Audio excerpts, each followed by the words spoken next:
me trompant de salle, j'ai découvert l'économie circulaire. Je trouve ça génial. Je suis le PDG du Fournier du Chablais. Ça fait 20 ans que j'ai commencé en rachetant une boulangerie et aujourd'hui nous sommes 120 personnes avec 9 magasins. La problématique que j'ai à ce niveau-là, c'est que la moitié de ma farine est en silo et l'autre moitié reste en sac. Je génère à peu près 45 sacs vides par jour. C'est dommage aujourd'hui que ces sacs qui ont servi une seule fois soient systématiquement brûlés.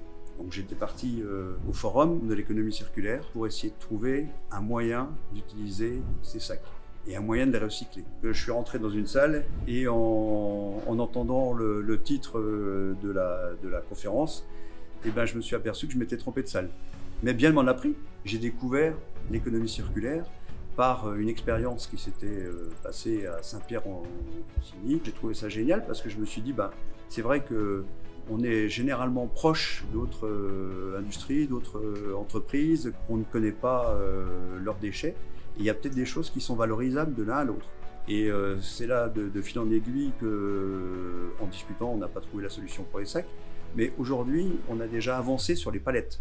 On a tous dans nos entreprises des palettes qu'on est obligé de faire détruire.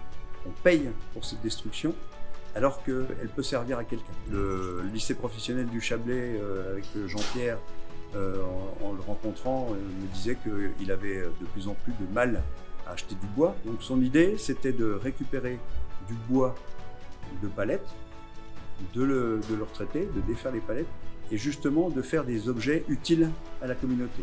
Et les claustras qui ont été utilisés au forum pour séparer les stands sont issus du LP du Chablais. Et moi-même, j'ai commandé des objets de décoration pour les magasins, des petits sapins qui seront faits avec ces palettes.